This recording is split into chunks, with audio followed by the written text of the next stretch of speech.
Hi, this is Larry Adams with the Woodworking Network. We're standing in front of a 150-year-old company, the George J.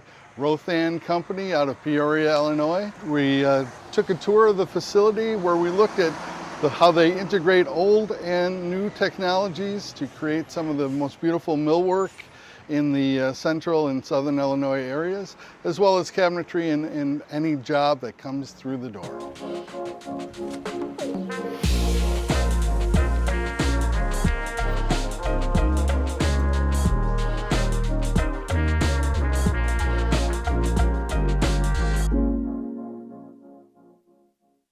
I'm here with J.J. Rothan, with the George J. Rothan Company in Peoria, Illinois. You've been around for 150 years this year. Congratulations. Thank you. Could you tell me a little bit about how the company started? I know you have a German background, and there was a German craftsman that started it. Mm-hmm. So they actually came from Cincinnati, Ohio, and the Rothan family came from Cincinnati and migrated to Peoria, mainly because they were looking for work, and they found that Peoria, traveling here, it was a river town, and so they decided to set up their homes, and they built their homes down here in the south end of Peoria, as well as the shop, and that's how they started. And one of the brothers, there was two brothers, George and Charles, I believe, and they came and they started the company here in Peoria. And like I said, they would go down to the rail cars close to the river, and that's how the lumber was transported. And they would buy the lumber, move the lumber up to the shop here, and then start making the product. So that was in 1873. One of the interesting things about that, about your company adapting to the times, I read a wonderful story about how you used to power equipment. Could you talk a little bit about that? Yeah, so we had, the part of the building that you're sitting in now was the original two-story building built in 1873. And so it was, back then there was, the only means of electricity then was powered by horses. And so down below that, I'll show you as we're walking through the shop, there was an area, it was probably, I don't know, 12 foot wide by maybe 20 feet long, and it was set up for horses. And there was two horses that during the day they would walk around, and they'd walk around in circles and generate electricity. And that's how all the equipment that was powered, that's how the equipment was powered back then. So we have there's a couple of machines. There's one machine, there's a bandsaw that has been here probably since the 1800s that I can show you, that was probably one of the machines, or could have been one of the machines that was generated by the horses back then.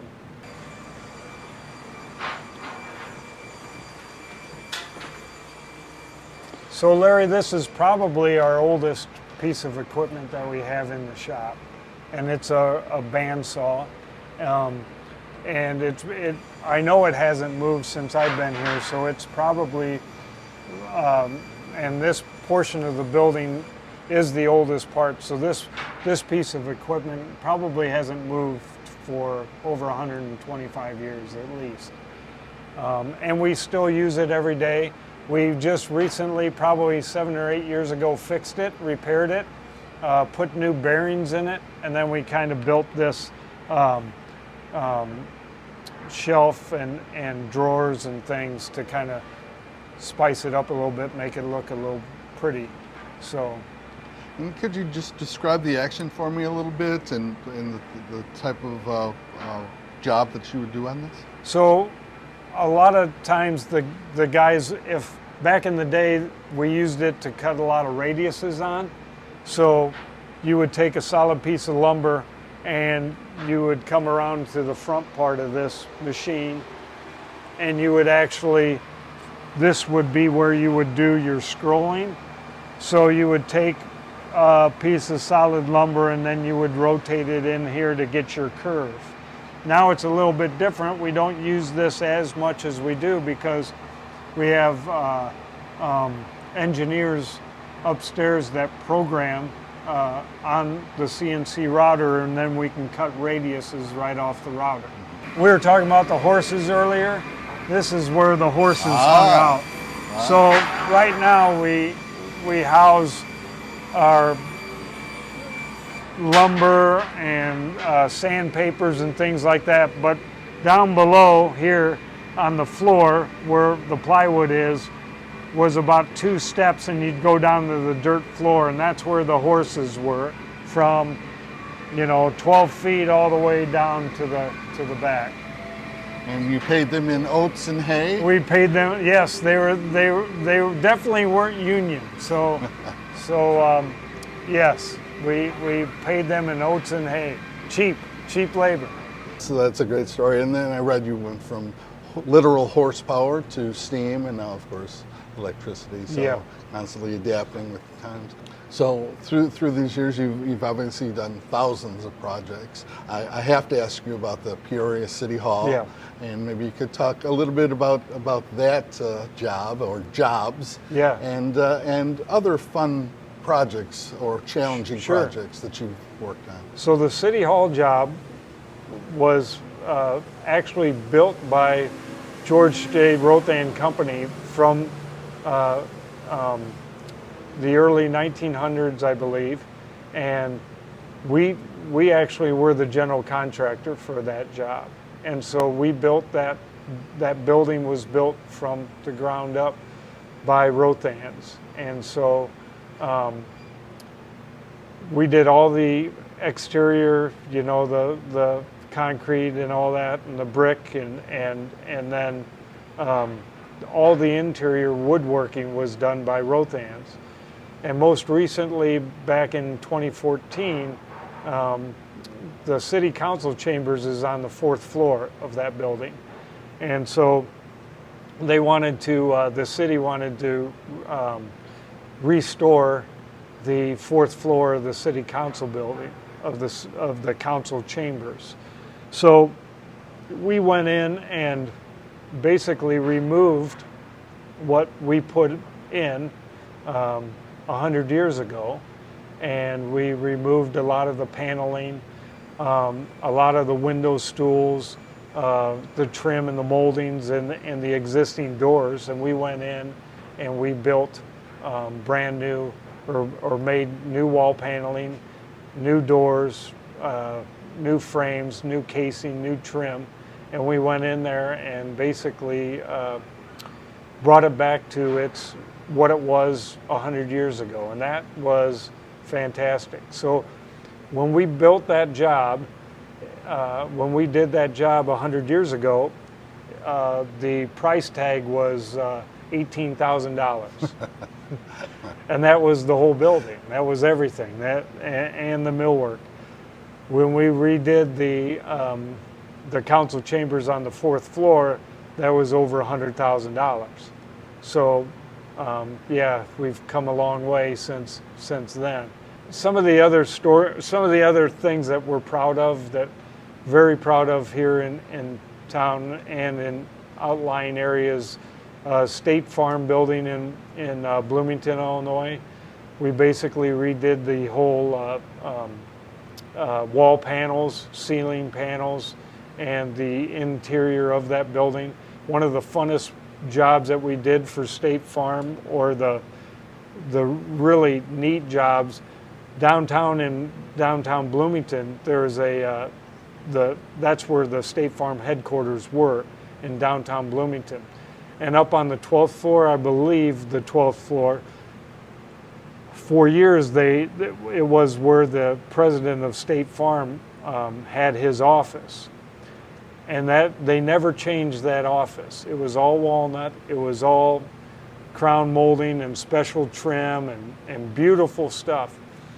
State Farm had us take that whole area apart, that whole basically office building of the secretary and the CEO, and we took that panel by panel, we took that off, and we restored it in the new not the new headquarters, but the headquarters that's relocated in Bloomington.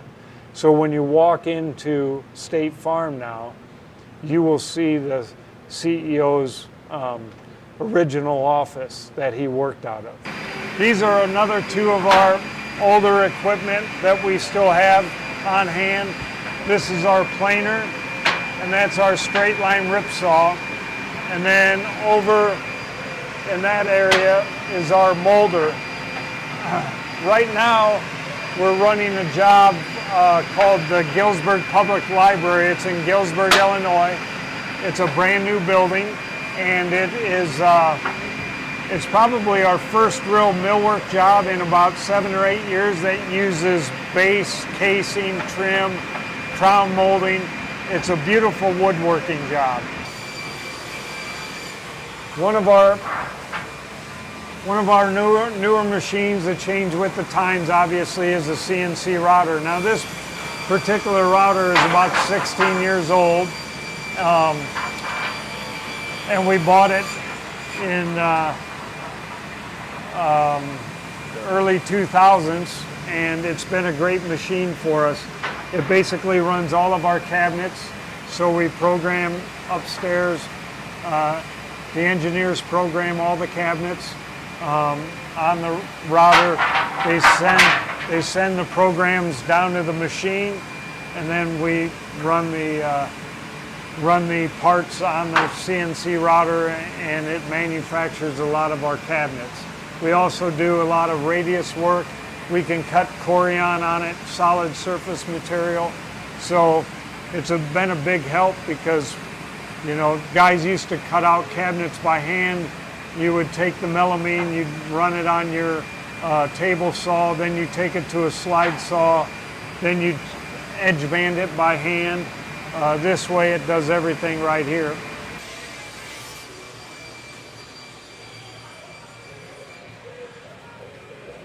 This is one of our edge banders. So we have two edge banders. We have an old school Holzer 1408 that's upstairs that still runs, that we run usually when we have to put hardwood lumber through for the edges. That works a lot better. So we use that upstairs when that calls for. This is our workhorse as well. This is the Sprint 1310 by Holzer. We run this every day. We use 3 mil, 1 mil, and 0.08, 0.018 edge banding. So we have a good process. Our CNC operator, when he runs the material on the router, and when he takes it off the router, he puts it on carts, and he'll wheel the carts around here and then to the edge bander. So you only have to go maybe 10, 15 feet, and then you run it to the edge bander, and then you run the parts through the edge bander. We have some parts down here that I can show you. These are mainly backs and drawer boxes, and so we'll run those through the edge bander. Our drawer boxes are usually 1/2 inch, and so then the parts fit together like this. We take these Perfectly. upstairs. We'll wheel that cart over here, and we have a hoist that's up here, and then the hoist comes down, and we basically load everything on those carts that we made specific for these hoists, and then you basically will load the material. You'll use these straps, and then you'll hoist it back up to the second floor. And that's how we get some material up from one floor to the next. And we have two hoists. We have one hoist here and one hoist on the other side facing the street. So guys will generate that. Will, depending on where everything is at, determines on how things get hoisted up or where we do it from.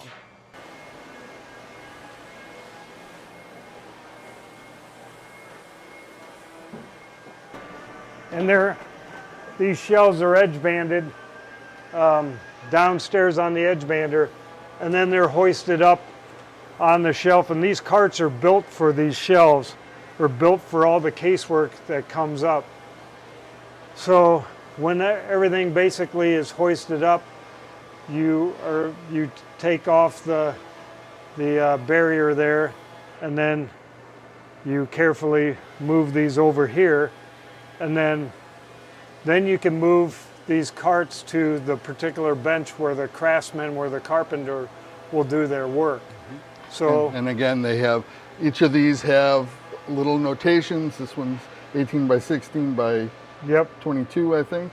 Everything's marked sizes or whatever, to where when the carpenter gets this truck, they don't have to think. They just have to pull the parts off and start building it. So usually that's what we're hoping for.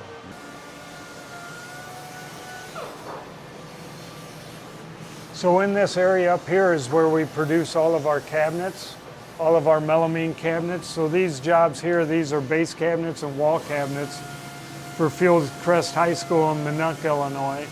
And so we've had so far probably over 100 cabinets that we built for this particular job. So everything that I've showed you that we manufacture downstairs, we bring up and we put it together. So this is kind of a staging area for all of our cabinets. Once our cabinets are built, then we'll stage them in a certain part of the area, and then we'll also move them back to the loading dock to be shipped.